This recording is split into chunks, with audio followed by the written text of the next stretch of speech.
Wow. Do you like the lights? Do you like the lights? It's all right? Because we had many talks about the lights. We prepare the light for days. Check 1, 2, check 1, yeah, yeah, it works. Wow, too many producers on the stage. Hello, hello. Wow, it doesn't... Hello, this works. There you go. I'm on. Oh, gosh. Actually, many people were asking me, what is going to be? Masterclasses? What is all about? Do you want to talk about hardware, software, music productions, some kind of tips? Well, no, Masterclass is live. And actually, we want to ask you, because we both producers, but we different producers. I'm more like a creative producer, composer, and Michael is more like a sound engineer, producer, and we build this idea and this philosophy of creative teamwork. We want to ask you, who is a producer, in your opinion, guys? You have different backgrounds, and we want to learn today from you. In my case, the producer is the guy that kind of pulls everything together in your studio and makes sure that the band doesn't spend time on stupid ideas, and who comes with creative inputs that could kind of help them realize their vision. The first thing I do when I get a band in the studio is ask them, what is your sound then? Because every time I get a band in the studio, I'm not making an album, they are. So I try to get them to focus on, okay, what is it you want to show the world by doing this album? I mean, you know, and a lot of them get really scared and go, I just wanted to make a record. And it's like, I mean, if you have to bore people for 45 minutes of their lives, you have to tell them something, right? So you know, I try to get them to focus on what they're doing, their music, their expression, what they want to tell the world, and the reason why they're doing this music. Because everybody that does music are really passionate about it, and they want everybody else in the world to feel the same passion. And music is the only language everybody in the world understands. That's me. Yeah. Wow. Wow, that's... Sure. So it depends. The term producer has evolved a lot. And I often, in fact, I work at the Abbey Road Institute, so I do a lot of auditions for students that are applying. And the first question we ask them is, what is the role of the music producer? Just to find out, you know, how they consider what production would actually be. And in the early days, the producer was kind of the bridge between the record company and the artist. So they would be responsible for delivering the product to the record company, for keeping things on budget, for influencing the sound, sometimes against the wishes of the artist maybe, to make it more commercial for the commerce side, and bringing the kind of project in on a deadline would be really important. So in a traditional sense, it would be kind of this bridge, keeping control of a project, delivering something that works for the artist and the record company. But you know, I have so many different answers to that question. I mean, it goes anywhere from what I've just said to the person that uploads a beat to YouTube and sells it would be the producer, you know, which for me is something different. So, I mean, I come from a traditional kind of side, so I think it's the person that can help the artist achieve their vision and also inspire the artist, help them to work through creative blocks, nurture the individual insecurities of the talent you're working with, make them feel comfortable, and just understand their vision. Really, that's the producer for me. And Ivan. That's well. I would agree with both of my colleagues here saying that, but I would take it a little step further. That sometimes the artist itself could also help the producer create a little bit more and pick up the pieces that the producer's not giving the artist, in a sense. If I'm saying that properly, sometimes you can. I've worked on a lot of projects where I'm co-producing with somebody, or my vision or what I see sometimes comes out also on the other side of my co-producer in that sense. So you have this give and take, you know, and you know, I grew up in the world not only in studio producing, but also in live sound producing. So concert producers also play the same type of role. And again, I can go again with both you said. I can go exactly with that. That there's thousands of answers for that. You can kind of unlimited in a sense.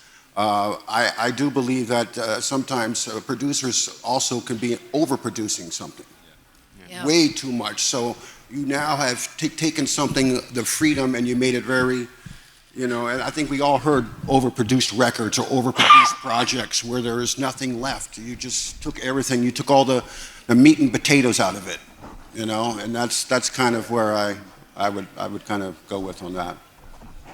But producers are producers, you know. You never know where that's going to go, you know. Who's a producer here? Okay, that's beautiful. Okay, it's beautiful to talk with you about producers because when my dad showed me Thriller of Michael Jackson, I knew that Quincy Jones produced this album. I didn't know too much about Michael, but Quincy was, wow, Quincy. And I knew that producer to me was someone like an architect, someone who's creating the whole universe, and he knows who to pick up on the album. And the musicians, yes, the musicians, the artists. What about your relationships with artists? How does it look? Because I hear very often, I don't know how you guys, that we don't need producer. We don't want a producer. We know everything. He's going to destroy all my vision. And, you know, I feel that we are, as you said, some kind of guides. We help. But how do you think about it? How to discuss with it? I mean, in this day and age where everybody can record themselves, I have more often than not seen really talented musicians losing their vision of music by delving into technical stuff and figuring out how to do edits and all that. I mean, the good thing about a producer is having somebody who can make sure that once you start recording, the only thing you have to worry about is to do your art. I mean, do the music that you've created so everybody wants to hear it. And I think my biggest achievement, or I could do in the studio, is make sure that everybody feels good and that their monitor is fine, they have the sound they want. That's why I sometimes feel a bit strange when people ask me to reamp stuff. It's like, so you're playing a solo without having a solo sound? I mean, don't you play to the sound you have? I would do that. I mean, you know, I often record with all the effects on the amp, because it gives a vibe to what you're playing. And everybody who says they don't need a producer, I normally say the exact opposite. You can't produce yourself, because how can you criticize yourself? Exactly. Because, I mean, it just doesn't work that way. And if you're in a work relationship with people you trust, and before you start discussing what is the vision we want to end up having once we're done, and everybody works to that goal, you can relax and let somebody else decide when it's good enough. And I hear a lot of production where I go, yeah, that's a good demo. And people release that, and I'm like, what? Yeah. Because it's so easy. In this day and age, everybody can release an album. I mean, I live in Denmark. There's 50 CDs out every day. And I hear like none of them. Because, I mean, the very few you hear are the really, really good ones. And we shouldn't talk about record companies and all this stuff, but I really missed that part of the record company that was called the A&R department, where somebody went in and said, you guys are great, but hey, you need to rewrite these songs and do this and that, and then put in a C part, cut this out, all of this. And people just release their stuff, and it's like, okay, good demo. Yeah. I've got experience from both sides. So I've been an artist that's been produced by a big name producer at the time, and I've also sort of produced my own music as well. So I would definitely agree that it's quite hard to produce your own material, just like it's hard to master your own mixes because you're just too involved in it to do that.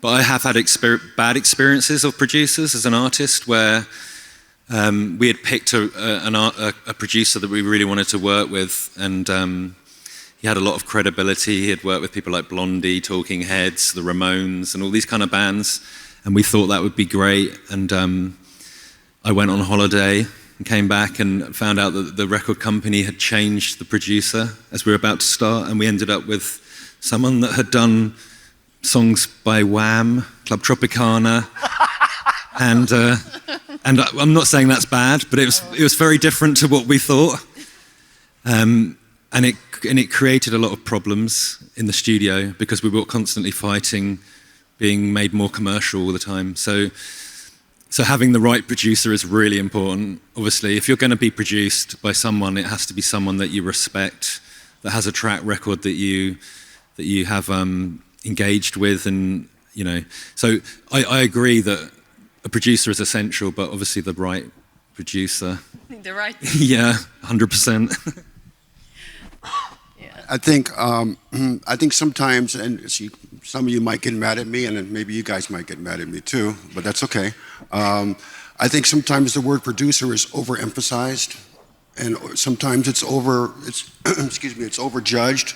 I was very fortunate in my life to work with a lot of artists, and working with these artists, they were such great musicians. I mean, fantastic musicians, and I can throw a few names out there, but one thing they all had in common is they knew what they wanted to do. They knew with their album how they wanted to be, so they self-produced themselves, more or less. They knew exactly.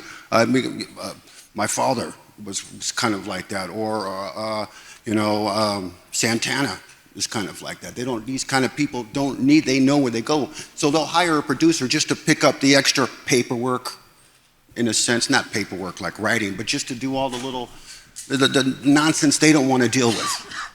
Billing, and organization of the staff, and record credits. It's more like an executive producer? Yeah, it's kind of like an office.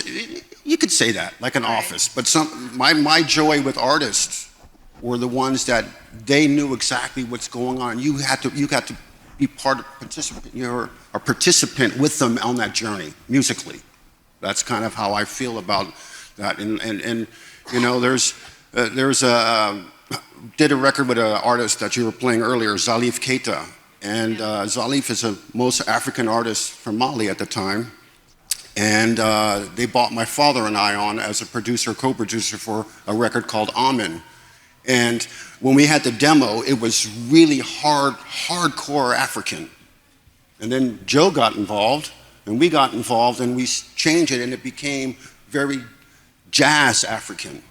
But yet, the value and the true Salif feeling was still identical. So nothing was really lost. It was just opening another door into another area that he never discovered. He didn't discover the jazz aspect, and then it came in his music. You know, you can look at that with any type of music that exists. You can have a rock band, and now all of a sudden the rock band is playing jazz. You know? Yeah. It's like, whoa, what happened here, you know? Well, actually, when we talk about your father, in my opinion, he was not only a composer, musician, but he was also a creative producer, because he totally knew what he wants to. And I don't know, maybe it was the beginning of producing nowadays, this new way of thinking about producing. I was a sound guy my whole life. I did sound my entire life, okay, and doing concerts and stuff like that. And then when I had the opportunity to make a record, my first record with my father, it's like, hey, you know what? You're going to be co-producer on this.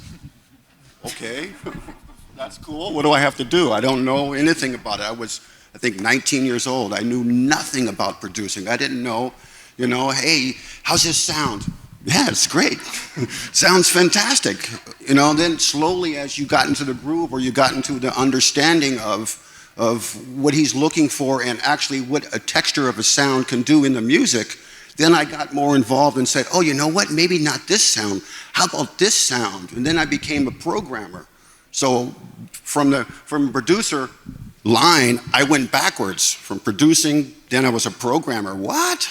Wait, how did I become a programmer when I was supposed to be a producer? So it opened the windows up. If you take something really serious or really hardcore, you know, you're going to miss a lot of steps along the way, because going back to what our theme is, teamwork. Producing is actually being part of a team. You have to be part of a team. You have to be part of every individual. Everybody got something to bring to the table. Everybody has an instrument to play, like he says, you know. Everybody has a texture. Hey, why are you going to record a guitar without anything on it? Let's have everything you got. Bring your A game. Ever heard the expression, A game? Everybody knows this expression. So you got to always bring your A game, and don't be scared to try to, you know, figure out something different. Because God knows, after being a programmer, now all of a sudden, hey man, can you make some drum rhythms? What? Now I'm a drum programmer? This is an awesome job. You know, it's like every other day it was a different role. And to experience those roles made me a better person, made me understand music better, made me get along with musicians better, and deal with, you know, all colleagues or real producers. In today's world, a real producer where they're taking control of absolutely every aspect of the production. You can't sing in the mic unless I tell you how to sing in the mic, where the mic is located. Here, step up, hey, let's do this. I mean, these kind of, you know, it's thousands of things you can talk about on that, but it's important, I think, to recognize that being with an artist, you can bring out the best of them, and they should bring out the best of you. No matter what your skill is or your role. You might just be the tape operator. Let me tell you a very fast story, really quick story. One of my best friends he was in the studio, and he had the best handwriting. He would write the best notes. So on the multi-track tapes, you guys remember multi-track tapes, 2-inch tapes came in a big box. And he would write all the track titles, and everything nice, and it would line the whole shelf, right? And then every time we did sessions there, we need this guy to write the labels, right? And then we went to do a session there, and he was no longer employed there. Like, well, what happened to the writer? He got a job doing cue cards for the Jay Leno show. So he was still holding up cue cards, making hundreds of thousands of dollars a year. But guess how he started? Writing multi-track tapes. So you never know where that window opens when you're in a studio. Studio is a magical thing, being around producers, musicians, artists, guitar players, anybody. If you embrace the moment, you'll live much longer and healthier. I've said it a lot of times. If you make a good cup of coffee, you can go far in the music business. Yes, the cup of coffee. You know, but that's a good point, because I had to learn as a young artist when I was, you know, coming to the studio. Yeah, let's record. You know, fast now. And then we have a friend, a producer, who always Stop, talk, just coffee. have a coffee, and I was like, Relation. "Whoa, coffee," and that's the smartest thing. And I love what you said, and the cookies. Yeah, Well, good cookies. I think we all have to like kind of relate to that, the fact that when we have people in the studio, they're all in there. They have to peak. I mean, they have to do the best performance they can do, and I feel it's kind of my job to make sure that they're in an environment where they can do that. But I mean, I guess we're all used to working with people who's constantly on a high level of stress, because let's face it, every time you do an album and it's been released, the whole world is going to hear what you're doing. I mean, you're actually exposing yourself to the whole world. So of course, I mean, the people we work with are often really, really stressed. So the factor that can kind of make them just relax, when you're ready. You can't rush art. It's as simple as that. And that's why I feel also that, one of the most important things, just a stupid thing like, what are they hearing in their headphones? I mean, I sometimes sit, if I have a guy singing and he's pitching really badly, I sit and fuck around with his monitor to find out, okay, I'll turn the bass up. Is he singing more in tune now? And if that doesn't happen, turn the bass down again, turn the guitar. Because if you ask a singer, he doesn't know what he tunes to. He just listens to whatever he listens to, and then he pitches to that. But you can actually make people sing better by fucking around with their monitor. Because once you figure out, okay, this guy needs the piano loud, it's going to make his performance a lot better. And it's all these little small things that kind of makes an album great. And it's just, it's a constant working process. You have to keep doing it and keep doing it. Yeah, I think I have a lot of experience of recording vocals. When I was an artist, my main kind of, as a self-producing artist, my main interaction with other people would normally be by having collaborative vocals or other musical elements on my kind of productions. But I kind of quickly worked out that I never really found that a vocalist was truly happy if you stuck them in a cupboard with some headphones on and you couldn't see them and they didn't know what you were doing. So I just thought, why are we putting you in the cupboard, You're trying to do something great and I can't even communicate with you without pressing a button and can you hear this? Or, So I quickly worked out that when I was working with vocalists, especially if they were struggling in some way, that they would come into the control room. We would record without headphones, standing in front of the speakers. We would use phase to cancel the vocal. Where's the perfection, the perfect sound? Come on. Yeah. Well, no, you still get the perfect sound if you phase reverse the spill that the microphone's catching. But you can have a vocalist standing, holding a mic in their hand, where they're used to holding it as a performer, without a barrier. And the sound isn't sacrificed. All that's sacrificed is the cupboard feeling that they have. True. And I just think sometimes you've got to think, why are we doing it like this? We're trying to create something here, and why are we, just because we've done it this way before, why are we still doing it that way? So I think it's just opening your mind to removing the barriers between yourself and the artist, especially if you have a vocalist that's insecure or needs a certain, like a mood. Like recording at night, for example, can sometimes help certain artists if they have or the vocalist is on their own, they want to just sing and have less people in the room, or, it's just all about building the confidence. I think a lot of the job of a producer is to instill confidence in the performer, so you feel good about what you're doing. Mm-hmm. Remove the anxiety or the barriers, that kind of thing. Most of the bass recordings I did with Cliff Burton was actually done to speakers. Yeah, we just set him up in the big room, had the amp in another room, and then we just blasted everything out through the speakers because he couldn't do the headphones thing. So we did it like that, and he could play like he was doing it live. It's funny because we couldn't see him; his hair would come up and down because he was headbanging all the time. Yeah, that was good. So what about the whole year, about all these important things that all sound engineers love to talk about? So do you need a perfect studio, or you just can record in the kitchen? You obviously need, depending on what sound you want to make, but if you just want to do close mic things, you can record anywhere, but I do a lot of recordings where I use distant mics to capture the sound of the room. And almost all the albums I record, I have a stereo room pair for almost anything. But that whole gear fixation. Some mics sounds better than others, but I've always had a saying that if you can't record an album with an SM57 and a Neumann U87, you should do something else. That you basically just need two mics, a dynamic and a condenser. That's it. Start recording, and if it doesn't really matter what equipment you use, as long as you use it well. So it's when I was a young kid, I used to go in the studio with my father's in the studio before I knew anything about being an engineer or anything like that, and I would take apart.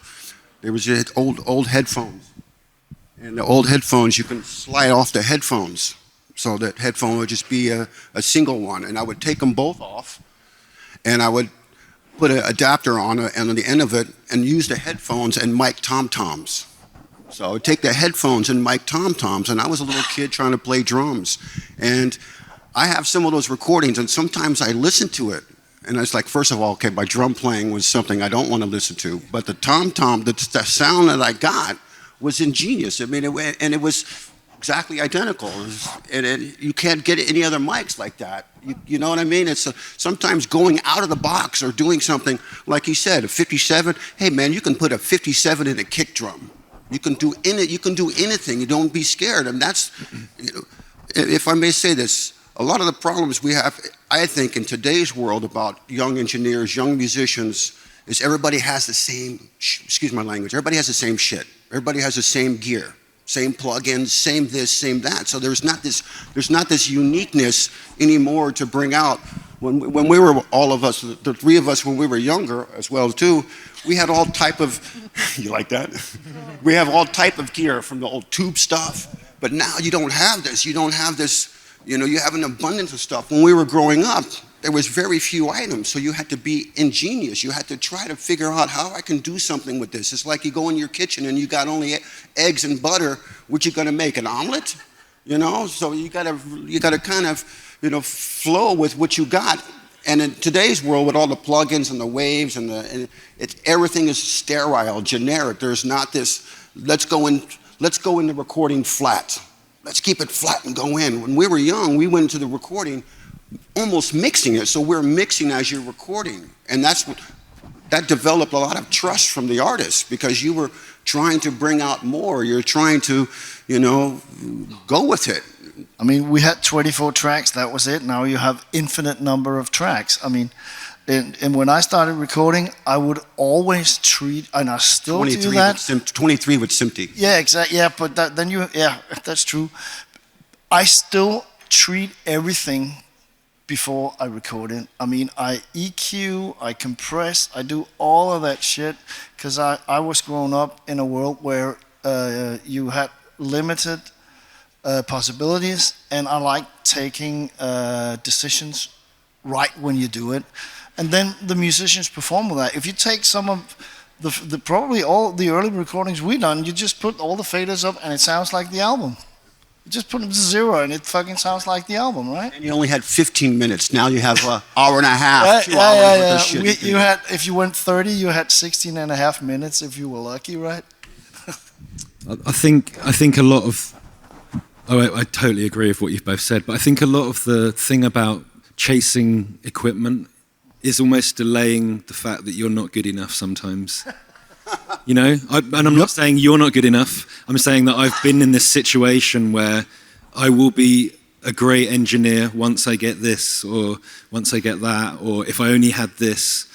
And when I listen to the songs that I recorded when I didn't know what I was doing, I love them because they have that innocence and that rawness, and they have a vibe that as soon as I started to understand what I was doing, I started to remove, the things that made them beautiful in the first place. And I think that there's a lot to be said for listening to the music as opposed to chasing the tools. We spend a lot of time skipping the important part in the process as self-producing artists. We'll try to record quickly and fix problems downstream. And in the end, we're just sort of delaying the inevitable. The effort in a recording, the effort in a production should be in the recording. The mixing is just the presentation of the recording. It should just be polished, right? Yeah. Well, I think the artistry is the most important thing. In America, there was a great show in the 70s called Midnight Special. It was a live TV program. You remember Midnight Special, by the way? Midnight Special in the 70s. It started in 72. I think it ended in 78. And you can probably go on YouTube and see them.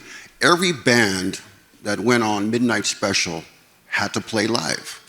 And if you go back and you look at the videos of some of this stuff, and you look at the mic technique that they use, bare bone minimum, because the musicianship and the band played. So if you had that band playing, you had, you captured that band at that moment, real time. You didn't have all this, mathematically laid out miking techniques, and you know, like you said, it's two mics, 2 room mics. Half those recordings in the 60s, some of the best recordings in the world. Even go back to Louis Armstrong or something like that. Those were done minimum. One mic. One mic with a whole band. And guess what? There was no overdubs, no Pro Tools, no nothing. If you made the mistake, it was your clown. So the musicianship and the way that musicians interacted and played together was beyond anything. If a musician made a mistake, the other one would pick up and fill it in, and they would go with that. So there was no, you know, that doesn't exist today. And I think that takes away from young people learning how to be a better musician. That's my interpretation of that. But anyway. It's true. I mean, the music that I love the most was normally recorded with the band playing live in a room together. So they would just do takes until they had the perfect foundation, and then they would build upon the perfect capture of that song. You know, there's something about take 4. It's magical. We can't change anything about it. We've captured it, and now we're going to construct on top. Obviously, that way is now outdated, perhaps, in the way that people like to work. It's gone. But it does show that you can create with very little apart from good musicians. There's a recording that I show my students of Frank Sinatra in a 1964 CBS special that was a TV show that followed him round, and it has him recording at Western United in Los Angeles. It was a very good year. It's a live recording of him singing with an orchestra, and it's the most incredible thing you're ever going to listen to. In the moment, just one take. Exactly. Record is made in... Don't you think that we have too many options nowadays? Yeah. But this I always say to students, if you can perform live, how long does it take to create a record? Well, it takes 4 minutes. Exactly, and just I'm not saying that's I have the a minute. feeling like people nowadays have a feeling like, oh, I'm gonna sing it 60 times and one will be good. And we always believe that no, there's just this one shot. What about this first shot? Do you feel the power, still the power of the first shot? When I do guitar solos or any kind of solos, I always keep the first take because it's where the musician plays what he kind of in the back of his mind decided he wanted to play. It may not be perfect, but it's always a good guideline to where the musician wants to go. Already in the second take, they start thinking about, and then that little diddly, I have to do that better and stuff. But and I don't normally use take 1, but it's always a good reference. So I mean, yeah. But I mean, we could go into some of that new technology stuff in computers, and because I mean, a lot of people now chasing gear talk about analog, and I'm done with analog. My 24 track is in the Danish Rock Museum. I gave him to that. What people need to know about analog is it only works if you adjust it properly. And even if you adjust your analog tape to, you know, the best you can do, you never get back what you put in. And a couple of years ago I decided I've adjusted my last 24 track. Fuck this shit. So I, like all of you probably do, I also just record in the digital domain. I just have a lot of analog gear in front of the recording. And sometimes buying a good mic preamp could actually help more than buying a $50,000 microphone. Just, you know, the transition from the mic going into the computer can sometimes make it a lot better. But I'm totally in the digital domain now. But in front of my digital recorder, I have a lot of old shit that I use all the time, and I take the decisions when I record. Everything is EQ'd, everything is compressed. So once you open up, you know, the basic track, you basically have the foundation of the song. Yes, I totally agree. I'm always going back to the front end of the production. You know, like you say, the preamp, the way that the sound is going to be captured. I find that the more you do in the box, the more synthetic the sound becomes, which is fine for certain music, obviously, where it is synthetic music. But if you're ever trying to record something that sounds natural, the first point of EQ is the microphone placement and the angle. Exactly. And the paintbrush that you start with. If you can have a vision of where your recording will go or the context that your instrument will live alongside, then just choosing the right position of the microphone is your first chance to EQ that sound. You know, it's super important. And it can save 2 compressors and an EQ in the mixing. Yeah. Just moving it like this much will change the sound completely. Yeah, I mean, if you haven't done it before and you can play like a sine wave out of white noise out of a guitar amp and just move the mic, you'll hear how powerful that EQ is on that thing, you know, using phase and everything else. And the other thing that I've kind of, because I teach and I don't want people to feel the need to spend their money on plugins, I always try to use the stock plugins in my DAW. So I very rarely use anything that isn't coming with the software itself. And I find the more I age, probably that's got something to do with this, but the more I age, the less plugins I use. Yeah. If someone hands me a project and they've got like 18 plugins on the vocal channel, I'm like, well, let's take all these off straight away, you know, and then you listen to it. Is it better with it? In most cases, not. Mm-hmm. You know, it's just kind of process after process, and it becomes more synthetic and doesn't sound as good to my ear anyway. Okay, I want to come back now to what Ivan just said about when your father met Salif and how they both influenced each other and it totally changed and we have new music, some kind of new style, new collaboration. How much you as producers can put influence, how you can change the band. Actually, I want to start from you, Fleming, because the first album of Metallica was, to me, more like a punk style. Like, they were not a metal band. Actually, how did it happen that they changed? Was it you? Was it their decision? Actually, how did it happen? I mean, the first album I did with Metallica was Ride the Lightning, and they decided to record in Europe because they could get twice the amount of studio time in Europe compared to what they could get in the US at the time, due to the fact that the dollar was so strong also.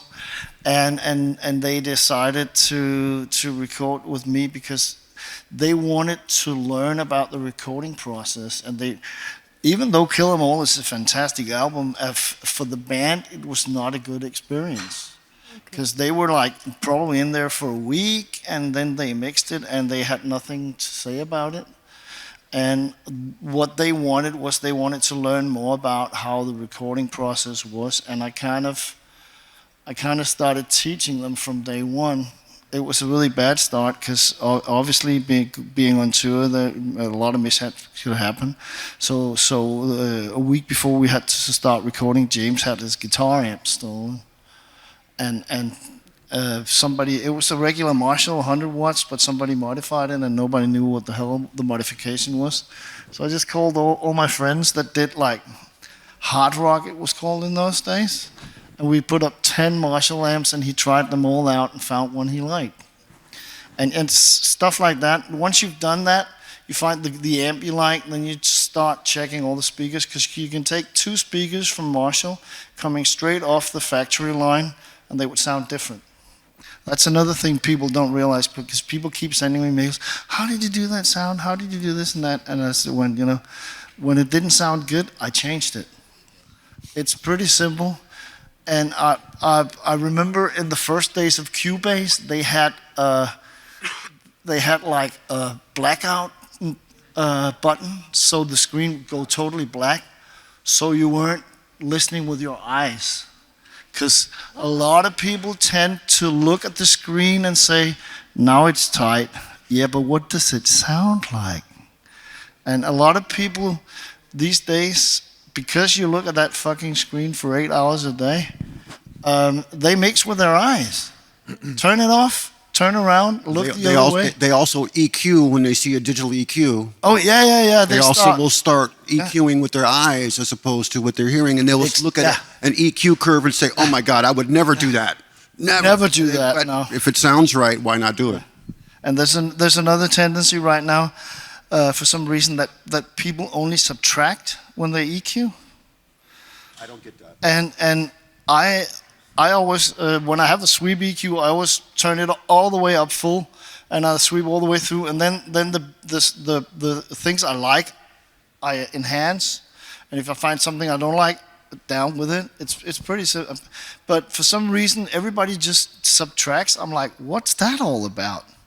And okay, I'm lucky. I grew up on a Trident A range, and you could fuck around with the EQ and do all weird sorts of stuff, and there was all sorts of phase shifting going on, but it sounded good. Again, close your eyes and listen to the music. That's what it's all about. Because people who listen to the end product, they wear these small headphones. They don't see your screen when they hear your music. So it has to sound good when you're with your eyes closed or watching something on Facebook or TikTok or whatever. Yeah, it's really true. If you think about it, when you're focusing with your vision, your ears are obviously compromised in some way. Your attention is divided. I always tell students as well there's a mode in Logic where you can hide the interface of a plugin, for example, and you just see the controls. You don't see the graphic. You just see the parameters. And I say, I bring up the UAD LA2A, which looks great. It's got some scratches on it. It's got some little screws and a VU meter. As soon as you turn it back into just text and sliders, it doesn't sound so good anymore. They're seduced by the interface. Yeah. And I think in the old days, I always say to people, if you're mixing as well, not in the old days, nowadays, if you're mixing, they ask me what's the secret to mixing well. I say is to listen as little as possible. In between when you're making critical judgments, to stop the music. If you're labeling stuff or you're setting stuff up and you've got the music going around and around and around and around, you can't make those judgments anymore. So I tend to say that you should sort of focus your listening and be careful not to overexpose yourself, because I have this a lot when I mark students' work as well. When I get a project, I play the bounce, I think it doesn't sound great normally. After a few minutes of I think it sounds okay, my ears have just forgotten how it was, so it's important to take these breaks as well for mixing especially. That's why I always have a track of the original, and then I analyze how much headroom there is, and I kind of, when I do mastering, I always do a level match and compare the two. Yeah. And it's important because if there's one thing that can fuck you up, it's level. If something is a little bit louder, you think it sounds better, which is not always true. So I'm pretty anal about setting so that the headroom is the same, and making sure that all the stuff I've done with mastering with external EQ and tube EQs and stuff, that it actually made the track sound better. So there's always an A-B. This is what it sounds like, level matched. It's important because then when you bypass the plugins, you can compare the two. So I often show my students filtering, for example, and I go through and I filter high pass, low pass, do the mix, and then I bypass it and say it sounds worse, and turn them all off again. But because they're level matched, you can make a judgment. It's the same with compressors and things like that. All this talk in the studio, man, makes me all frustrated, man. I'm glad I'm out, man. I'm out, man. This is what's all going on here. That's what I love, live sound. So how is it? It's real time. Ivan, tell us about live. Live sounds? Live sound, yeah. How is it different? Like you just said, sometimes you turn off the screen not to look, but the great thing about live sound is I can look on a stage and I see the band and I can actually visually see what you hear. And if you don't see it, if you don't hear it, you may not see it. And if you look, you can, it's that visual sound. Visual sound is really important. In the studio, maybe you don't want the visual sound, or you may not want something like that. But live sound is one of the most fantastic jobs on the planet Earth by far, because let me tell you, I mean that honestly, because every day it's different. Unless you're doing some, regular shows that are every night the same. I had to go do a tour once where, and I think I said it to you, I had to do a tour once where they gave me a script for a live, I won't say the artist's name, but here was the deal. open her mic on number 3, open the mic. Wait, on song 3, I have to open her mic. Well, what happens to song 1, 2, and 3? It's lip singing. Don't worry about it. But hey, when the end comes, open her background singer's mic because she's singing all the lead parts. I said, well, what is she singing? Oh, she's only singing 1 song. And there was like 12 songs in the set. Like, oh my God, this is not possible. I didn't do that tour anymore. But when you go on stage and you get to watch an artist perform live, it's one of the greatest things ever because there's no takebacks, there's no overdubs, there's no let me try it again. You know, like he said earlier, there's a couple tricks in the studio to get an artist to sing and tune correctly. As engineers, we have tricks like that we can do live to see if the artist is actually paying attention to their own shit. You know, and why did I just say that? And one of the things is like everybody has it, the dummy button. We have a dummy button. Just, hey, can I get more of this? Okay, they don't need nothing. It sounds perfect. So you just act like you give it more. Oh, fantastic. It's perfect. Thank you. There's always one fader not connected that the singer can turn the volume up. Yeah, but then you might have some artists who said, I didn't hear nothing. Did you change it? Then you know that they're really intuitive, they're really into their game, and they really love it. But live sound is one of the... How many people here play live concerts? So just stand up. All right. I do live sound as well. It's great. I love it. It's the most addicting thing because you got a one-shot deal, and here's the best thing I personally think about live sound. The acoustics in every different place is opposite. So you have to achieve the same sound that band wants. In venue A to venue B, which could be, hey, I did a show here in the Wilecka mines, is that correct? There's the salt mines. Yeah. I did a show here in the salt mines. Now that was crazy, because there's the acoustics in there is crazy, and it's damp, you know? And then you could do a stadium show or an outdoor show with just nothing, or buildings, and so each time you have to figure, it's a beautiful chess game, I think, you know? I love live sound. If I have a wish to die, if somebody tells me, hey man, how you want to go out? I want to go out having a heart attack on the live sound console, and as I'm having a heart attack, I want to push all the faders up, just to see what the other engineer is going to do. Is he going to worry about me, or is he going to turn the faders down and get back to the band? Might be the faders. I actually have a sound that says, don't talk to the sound engineer, he's deaf. Yeah. Yeah. Oh my gosh. But guys, you're very successful. And do you still feel pressure? You know, that it has to be the best show, like when you make live. It has to be a hit song. Do you feel the pressure, or you just do your job? I don't really care how the sales are. That's good. I mean, as long as the music that comes out of it is good, that's all. I mean, it's almost like a classical thing. If you want to try and make a hit, you for sure won't make it.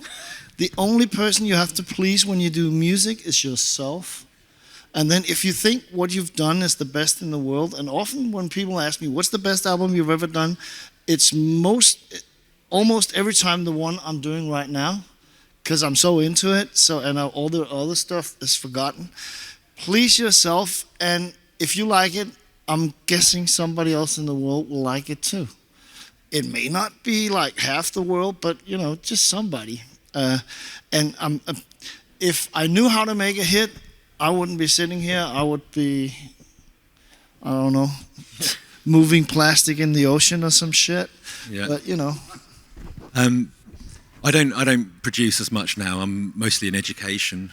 But when I used to produce, I used to always find that the things that were the easiest to create were the most successful. You know, if a song happened quickly, and it was simple, and it was something that I understood, like the sound I understood, and I knew the sound, and it was something I could enjoy, then it would be successful. If I tried to work outside of my genre, when I'm trying to second guess, is this good? I don't like this music myself, but I'm sure someone else would like. It's not going to work. My most successful record that I did in my early career took about 3 hours to complete, and I submitted it to a record label and they put it out unmixed. And I was like, no, that's not finished. And they'd pressed it and released it. And it was the most successful record I did. And it kind of launched me into the next part of my career. But that just goes to show that I could have overworked that record. How do you feel about it now? I love it. I hate when people love rough mixes. I think pressure goes with having expectations. I think if you have a lot of expectations, pressure's on. You may go to a studio with the best equipment in the world, best mics and best this, or I'll say it from my point of view in live sound. You may go to a venue, best acoustics in this venue, best staging, best crew, sound system is remarkable. Everything is leading to the greatest event. So you're hyping yourself up to like, oh my God, this is going to be fantastic. And usually it's shit. Usually it's shit because your expectations were too high. Yeah. And pressure comes with if you create your own pressure. There's no reason to be pressure. You can do a show in front of 100,000 people, live show, or you can do a show in 20 people or 50. It's the same. There's no difference. The only difference is you hear more cheering or booing. Yeah, more booing. It's true. So don't give yourself pressure. I had it with Richie Blackmore's Rainbow. I did a B-side for a single, and it was back in the days when Cozy Powell was playing drums, and I was a huge fan of Cozy Powell. I was like, oh, this is going to be so good. And he set up his drum kit, and they sounded like shit. I was like, seriously? That's how your drums sound? What the fuck? I mean, it was like, and I did everything I could to make them sound good. And Richie Blackmore and Roger Glover come in and went, oh, wow, I don't think they sounded so good ever, his drums. And I was like, I thought they sounded like shit. But, there you go. Successful drummer. Okay, let's come back to the teamwork, to the creative team. Oh, that's a good idea. Okay, just what kind of advice could you give young producers and young artists and professionals in the music industry how to be a team member? I think, especially working with music, I think teamwork can really elevate your level of composing and performing and everything. It's like playing ball. If you don't have some wall to kick the ball up so it comes back, I mean, it just disappears. So teamwork is number one. And I mean, some of the biggest bands in the world are actually some of the bands where people maybe not always agree. Like, the Jagger Richards, the McCartney, Lennons, James and Lars in Metallica, but it's in those differences of opinion and kind of in that field of stress that all the good ideas comes. I mean, teamwork for me is the most important thing ever. As I said, I always ask people what they want to do, and I want to kind of make their dream come true, or their vision, or whatever it is. So yeah, I mean, teamwork. It makes you better, and I mean, if you sit alone and just do stuff, you kind of convince yourself that what you're doing is great. You need somebody else to come in with the total objective ear and say, could we, and can we do this better? It kind of pushes both your skills, but also your artistic level. So teamwork. Keep doing it.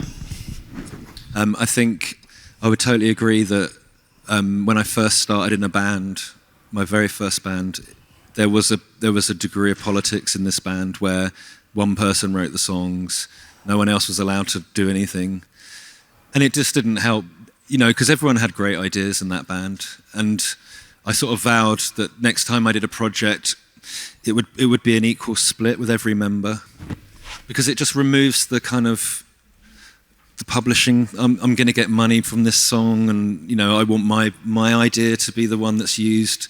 I think you can't create music where if I choose my bass line over yours, I'm going to get some more of the royalty. That does happen. You'd be surprised.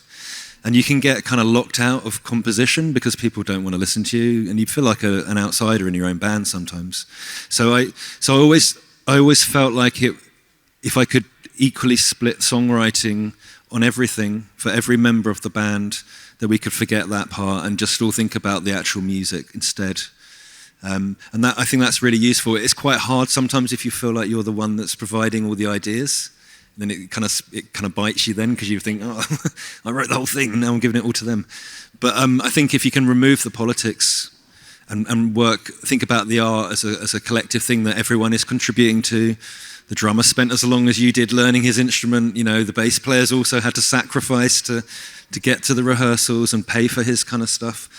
It can really help. And I also, within my classes, I think it really helps if you have a group of people to identify each other's strengths and to understand that you may not be the best person for a particular job, but this guy or this girl that you've got sitting next to you can help you, and you can help them with another area. You know, that's the thing. So to build a team that benefits everyone, I think is really important. True that. You know, I think teamwork, it's important for a few reasons that people understand kind of the difference what teamwork is. Some people think teamwork is same as collaboration. And I think there's two different elements between that. You know, collaboration is something that we want to do to achieve, how do you say this, to achieve a project. Teamwork is more to achieve a goal. A project's not a goal, but teamwork is really to achieve a goal of something. And you have to trust the people you have in your team. You have to let other people do what they do because they're qualified. And again, what is a team? A team is a specialized group of individuals who each have a specific role that can achieve that goal. And if you don't utilize that, you're gonna be missing out on a lot of things and growth and education. I've educated myself quite often in the world of touring by working with other people. I didn't know, first of all, I used to hate lights. Hate light people, because especially in audio days, lights were the biggest problem with the old power before LEDs. I used to hate light guys. Anybody here in lights, I apologize. I love you, man. All right. But I used to really hate lights. And then slowly, as time went by, I start to understand his role, his job. And then I start, oh man, you know, it's actually kind of cool. I don't get the concept because I'm not a visual guy with the lighting, but then I start respecting their job. And the same thing came to stage managers. I hated stage managers. Sorry about that. Yeah. All right. You're good, man. You're good. I hated stage managers because they were always pumping and pushing time, and you needed more. We need 20 more minutes. We need 20 more minutes sound check. No, man, you got to get off. Get off. Oh, come on, man. So again, slowly, when I did shows where I was a stage manager, I was just like that guy who I wanted to throw off the stage. And so then I started learning, if you have more roles, if you start opening yourself to do other people's, not job, but understand what they do in a job, man, you're gonna go far building a team, making a team. Because it's not just hey, let's get together, now we're a team, let's go out and you know, you do this, I do that. That's not gonna work. You have to really grow together and go. I said outside to her, I said, you know, one of my greatest lessons in a team was touring. When I toured, that's the best teamwork ever, because when you tour with an artist and musicians and a tour manager and light guys and everything else, it's not the stage that you're the team, you're off the stage. When you check in a hotel, check in an airplane, everything you do is part of a team. You're to have an overall goal. My goal might be to get to the next city safe. The next goal might be to get to sound check, get the band to dinner, get this, and that's the development. And if you take that little inch and magnify it to whatever your projects you guys are all here for, or whatever you are trying to accomplish in your endeavors, it's important to share that with somebody else. And sharing in teamwork also means not taking criticism openly. Hey, you know, I don't know this question. Hey, help me out. How do you EQ this again? That's a great question, because he may know better. I may have a better idea of how I want it, but he might have a better technique, and then you can learn something like that. It's like a guitar player watches another guitar player play and says, oh man, he played great. I like that. So then you can learn on and build on that. Oh my God, you said everything that we were talking the whole day about. It's just thank you, really, like Jason. I was just going to say that I've been in education for 12 years, which is not a role that I expected to be in. You know, like as a young person, I was going to be an artist and live the rock and roll life, you know. But as I got older, I fell into education. Once I had kids, I wanted to share my information with other people. And I've learned so much from my students. I really have to say that there's every single day after 40 years of being a sound engineer and being completely obsessed with this subject, I learn something new from someone that knows nothing about my subject. You know, and it happens all the time.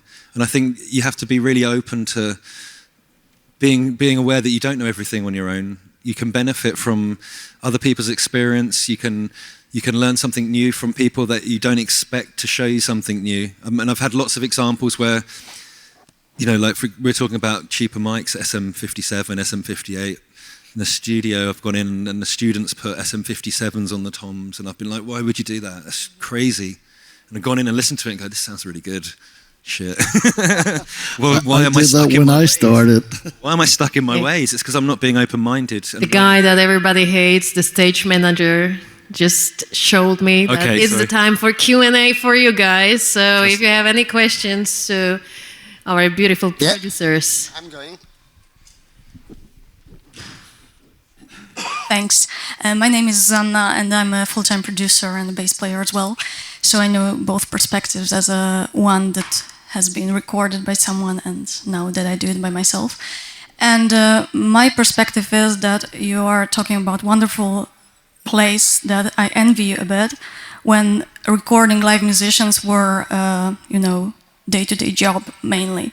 And my job mainly is to create an artist from a vocalist, probably very well performing, very well singing in a way, but actually recording the whole band that established its sound by themselves, or the guitarists did it for themselves, for the band, is quite rare, because, you know, the companies, they don't want to spend money for live musicians, and they mainly want the producer to be the one who takes this vocal part or a scratch of a composition and to build up an artist.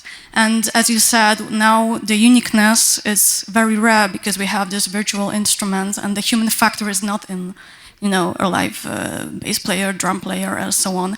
And maybe you have some strategies how to avoid being, you know, the copy of a copy of a copy, using that kind of gear, because we have to. Like, in a way, the pressure is that we have to work fast, we have to make a lot of decisions about the sound and about how the artist is going to be seen by the public, because the music is the filter. So I'm very keen on hearing if you have some tips and tricks for us closed in a box of the computer. Thanks.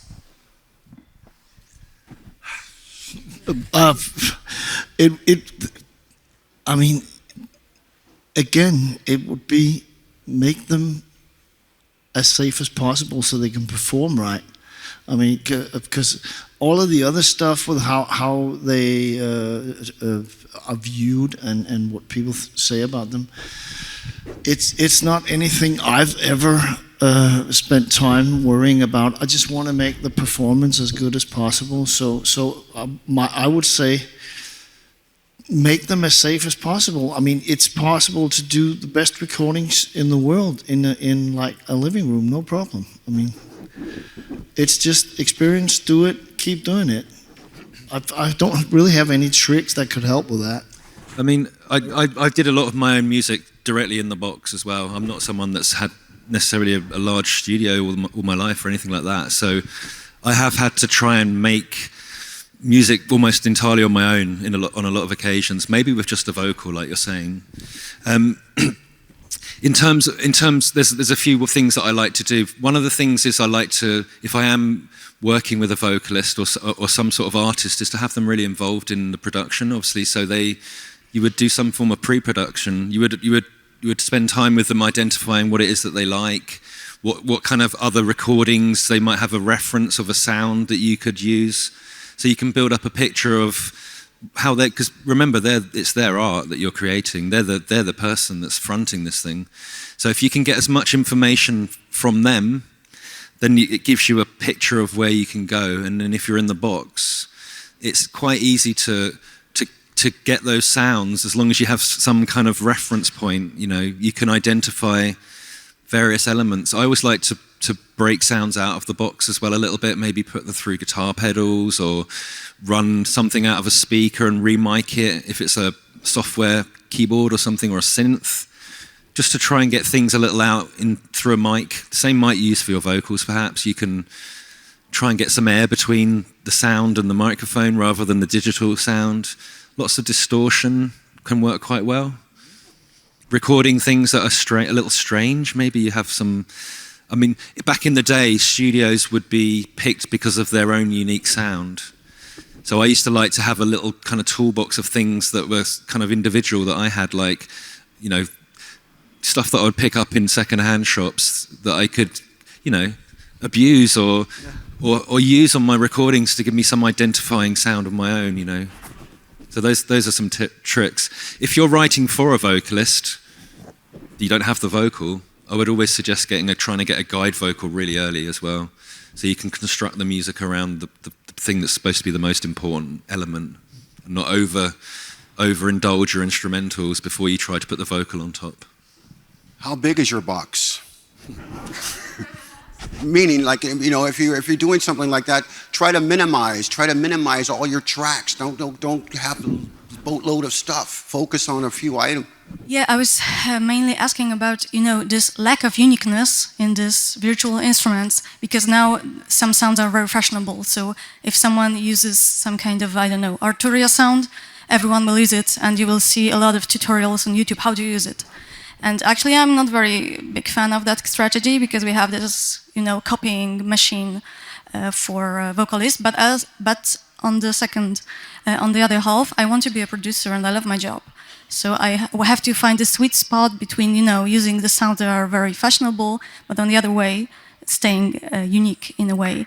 And this is, I think, one of the biggest, issues I have to deal with. I don't always know why you have to be unique all the time. That's another thing. Maybe the chasing being different is making the process more complicated. You know, music works in quite simple ways. There's reasons why traditional band formats have existed, and certain instruments seem to work well with other instruments. Sometimes the song is more important than the fact that it sounds different to something else, you know. And if you analyze a lot of the music that's very successful, you'll find that it doesn't sound very different to the next song that's very, you know, there is a certain formula that's being applied. Yeah. But I think if you can put some of your own character in, the thing that should make it unique is you. Not necessarily the tricks. It's the fact that you're the person that's feeling it, and it means something to you personally. That's kind of unique about it. You don't necessarily have to always be different to someone else, I think. Do you ask yourself, I want it to sound like this, and that this is somebody else? Or do you want it to sound like you want it to sound? Don't be scared to try something. Yeah. Go crazy. Go crazy. You could, and guess what? You have unlimited tracks, but minimize the tracks. But you can go crazy with that, and you'll find your way. You will find it. It's just a matter of where you want to go with it. You know, it's a long drive. Yeah. Yeah, wanting to sound like somebody else is always not the way to go, because I mean, you sit there and we've been through that a lot of times where everybody wanted to sound like, then they wanted to sound like Bowie's Berlin albums and stuff, and you were like, come on, it's been done, let's do something else. Yeah. I mean, focus on, as I said actually from the beginning, focus on what it is you want. I mean, focus on what the reason why somebody is doing an album. I mean, you're putting it out there for the whole world. There's got to be some reason behind it, and some reason why you want to make sure everybody else in the world hears this, and kind of talk, find out where we're going with this. So you, all of you, or both of you, I don't know how many, or if it's just you, so you're working against that goal. Next question. Hi, my name is Julia. As a musician and a producer, I'm thinking about what you said about the knowledge, when you are getting more knowledge, more experiences, and a lot of field in your brain that you can analyze too much. I'm thinking about how you, maybe some advice, how you deal with those many rules when you want to be a producer, the musician, maybe asking a specific question, more precise, like what do you expect as a producer when the musician is going into the studio? Like what do you feel like, oh, I'm safe with this project because this, when the musician is coming into the studio, you think like, okay, that will be fine. Like the feeling like, it's going to work. I've been fortunate when I was sort of in my 20s, I signed a deal in America that opened a kind of whole world of working with people that were my heroes and stuff like that. And I would be extremely nervous every time I had a session with someone that I was like in awe of, you know. And I think with a producer, there's a certain amount of acting involved. You don't want to portray any kind of nerves around working with clients and things like that. So, sorry, I may have missed your question slightly, but I think like when you've got someone come into the studio, you want to make them comfortable. You want to, you know, make the environment tidy, make it a creative environment, and also you want to be welcoming. A lot of things that I remember most about personnel that I've encountered. First thing I remember is that they remembered my name. That's like, wow. I come back in after lunch and they knew who I was. They all remembered my name. There's so many little skills that make you stand out from the next person, especially in this world where, wow, they remembered what I was called. It's like, it always amazes me, you know. And it's like annoying because you can never remember their name. You don't know anyone. Yeah, exactly. But I think the other thing about being a producer that I think is the most important is to learn how to listen properly to music. You know, to actually think about when you're listening to how you're listening and thinking about what you're hearing. And it does kind of come a little bit with age, unfortunately. The experience of having a lot of knowledge of how things sound over a period of time, it can really help. And vision. Yeah. And don't ever, I mean, if you're with somebody and you don't like what you're doing, stop it. I mean, don't stay in a role where you're actually working with somebody and you're just doing it for money. Stop. You know, I've told a lot of people that maybe we're not a good match, and that's fine. And I'm still friends with everybody because it kind of you get more respect if you kind of say, this is not working. I'm not the guy for you. And I mean, obviously try to do your best. I mean, every time I start a new gig, I still have a little nervous feeling because, you know, you never know what's going to happen. And it's a good anxiety, and keep working on that. Use it for something positive, and just keep working. But if it doesn't work, just say, sorry, this is not going. Bye-bye. So I did a record one time with a singer. The record, it was Blackwater, a record called Blackwater, and one of the tunes was Blackwater, the name of the album. And we had a singer come in, and on the first beat, no matter how you hold it, no, I can do this all day long. No, that's how he has to come in. No, that's the first thing. So we set them all up, and we make them comfortable, and everything was right. Microphone's ready to record. Play record, we're recording. No. And he was so off. And my father and I, we were producing this, we're like, oh, Jesus Christ. And he was really a top studio singer in Los Angeles. And then he comes on the mic, hey, you guys, I'm having a little trouble. You have a little tea? And some tea, and it says Camille tea or something like that. Me and my dad looking at each other. Okay, that has nothing to do with timing, but let's get him some tea, right? So we got the guy some tea, and, you know, he soaked it up a little bit, and, you know, he came back in, and again, same problem. He could not get the one. And it was like, I can't even mimic because I have good timing. And this went on for 10, 15 minutes, and then finally, my dad and I, we just looked at each other and said, we just literally shook our both heads and says, hey, you know, can you come in the control room for a second? He comes in the room and says, hey, man, listen, it's really not going to work for us. You know, we're going to take this in a whole nother direction. And, you know, he still got paid. He still got his cover fee. But the point of that is, you said no. It wasn't working. We could have spent all day long. And, hey, if we had Pro Tools, we could have sliced it and made it right. But then guess what? unnatural. It wouldn't be real. It wouldn't be authentic. So that's a little. And actually, that's a really good lesson. Instead of sometimes chopping things up in Pro Tools and making it grid right, let them do another run. Maybe they'll hit it, and that'll be a much better performance. So yeah, I know it's possible to chop, and it was wonderful doing it the first time. But I mean, you can go crazy with that shit. You'll fucking totally ruin a song. You can just take the life out of everything. Oh yeah, no problem. If you think about how humans perform and play, there's a natural interaction that happens in the space that they're performing in. They react to each other. The timing shifts. They have nuances. They have imperfections. You know, and if you try to erase everything that's not mathematically right in the computer, it just can lose a lot of the feel. It's boring. Not only erase, but also a lot of engineers or things like that would say, you know what, tom-toms are playing, and then they don't play for the next, 10 bars. I mean, a lot of engineers will mute the tom-toms. So then you have this dropout. You know what I'm talking about. I always do fades. Yeah, you'll have this quick dropout, and all of a sudden it will come back in. So if you really listen to your mixes or something, you're hearing this nuanced changes of You're of the changing the environment. space the drums are in, yeah. You know? Okay, we have the last question. Hi, my name is Lucas.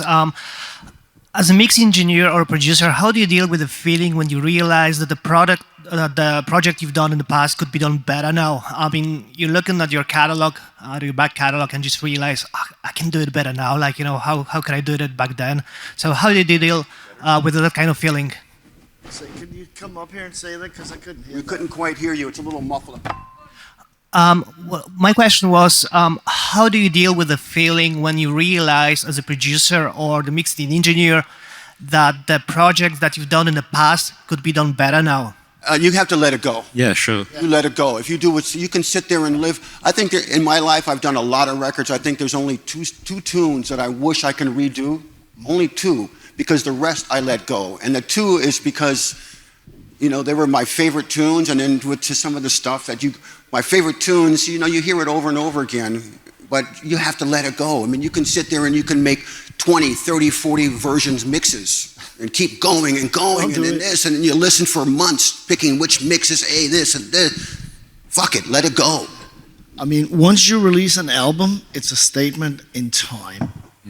I've been asked a million times because I didn't mix Injustice for All. I know there's no bass on there, not my table. I've been asked a million times, why don't you remix it? Because it's out, it's done. I have not heard one remixed album that sounds better than the original. I mean, even Paul McCartney remixed Let It Be, not better than the original, sorry. Just leave it, it's a statement in time. Once it's out, if you don't like it or you think I could have done that better, let that be the drive that makes you do the next album better. I mean, the worst thing in the world must be doing the perfect album, because that would be like, all right, okay, that's it. I'm done I need to start learning how to paint, because you're done, right? I mean, you've done it. That's why live sound is best. Because it's a one-shot deal. You got one shot. If it's good, it's good. If it sucks, it sucks. And guess what? I get to do it again tomorrow, and I get to hear all the 10 songs again. So if I screwed up and they were horrible tonight, guess what? Tomorrow night I can do better. Tomorrow night. I think it would be more worrying. Yeah. Ladies and gentlemen, Ivan Zavino, Jason O'Brien, Fleming Rasmussen. Thank you. Thanks.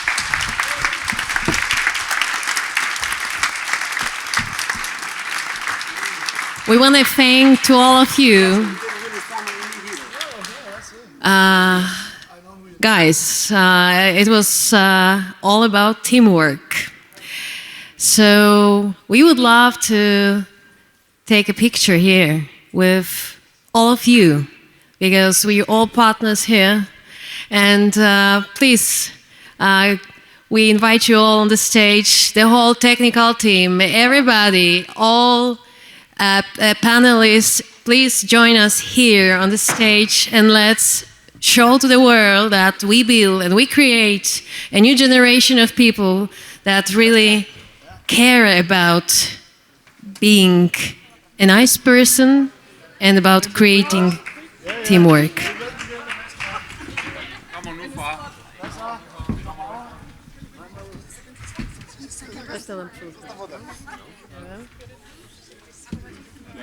I don't know.